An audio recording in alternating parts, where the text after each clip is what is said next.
What is happening, game designers? Welcome to the Games Division show. Now, we are about halfway through your summer vacation, and we're about halfway through the Summer Games Jam.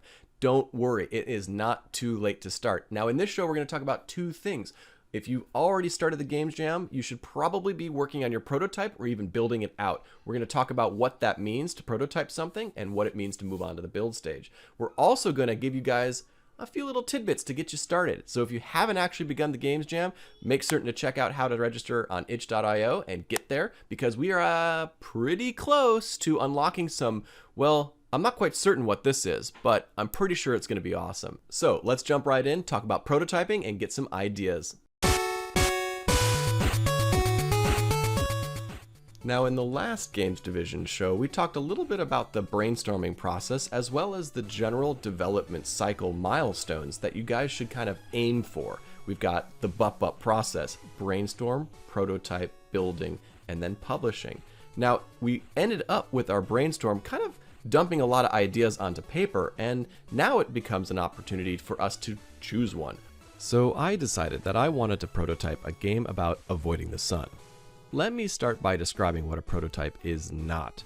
It is not a feature-complete game.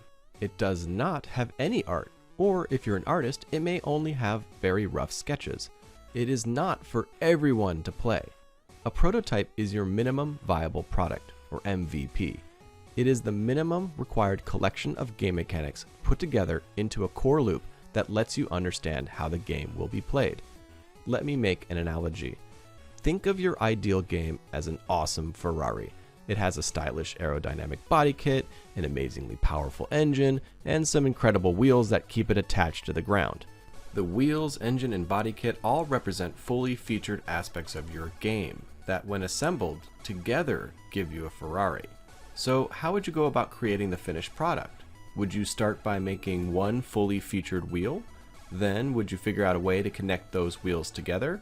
Then figure out what the coolest looking body is? Then finally put it all together and go for a test drive in your new car? No, this is not how you should try to prototype and build your game. You probably already noticed that it takes entirely too long before you can actually play your game. Instead, you want to make your prototype the opposite of fully featured. You want minimum viable. Each aspect of your game is playable, but not necessarily as grandiose as you had in mind. So your prototype looks more like a skateboard than a Ferrari, but if you look closely, it already has every feature of the finished game. Now in your prototype, you have a working version of each game mechanic needed for the core loop. That means your skateboard has wheels, a body, and an engine, but in this case, it's you. So for every iteration on your game, it improves each required aspect and moves you closer to the final fully featured idea. Now, if you need a reminder about iteration, be sure to check out the First Degree Game Division videos. We're essentially prototyping there. Trust me, I understand how tempting it is to dive head first into the deep end when starting a new game. Likewise, I also know how much this can mess up your time. When you prototype an MVP and then iterate over it while building, you are more likely to finish your game. So that's what we mean by MVP. Now, every prototype begins with an MVP in answering these three questions. First, what is the player experience? Second, how does the player actually play the game? And third, what is the goal of the prototype? I used a whiteboard to answer these questions because it made sure I kept the answers short.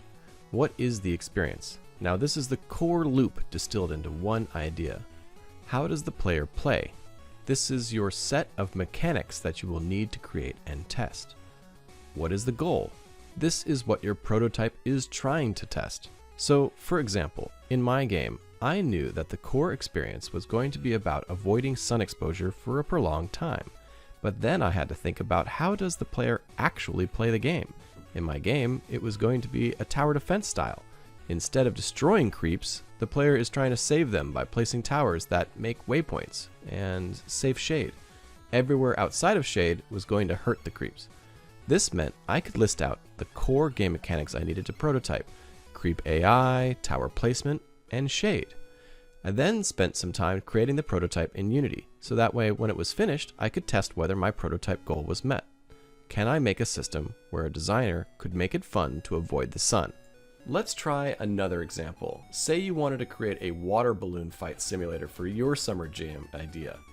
First, what would be the player experience? Well, that depends on what you want to actually communicate with your game. For me, it was always about this tension between running inside and filling up water balloons and then kind of savoring them and using them. You wanted to make certain that you didn't run out of ammo because you only had a few that you made. You didn't want to get out of the fight to go make more. Then you have to think about, how does a player actually play something like that? Well, you might need to have two different zones where the player can fill up their water balloons and another one where they can actually use them. You're going to need to have ability to control that player. You might use a mechanic set from a first-person controller. You might also want to have something like the trajectory of the balloons, like how do you actually throw a balloon. Then let's think about what the goal of this type of prototype might be. You really want to find out whether it's any fun to have to leave the fight to come back into it and to be resource management with your ammunition for the water balloons. But how do you know when your prototype is done and you're ready to move on? Well, you'll know this when your prototype has all your core mechanics playable as an MVP. That's minimum viable product. Remember, this is just the starting point. Don't be discouraged at how it looks. Recognize its potential as a prototype to become the game you imagined. This is the skateboard on the way to the Ferrari. Once your prototype is done, the next step is to build it out. That means adding artwork, sound, levels, content, menus, and of course polishing it all up. The next step is the biggest step, but it also should be the most fun.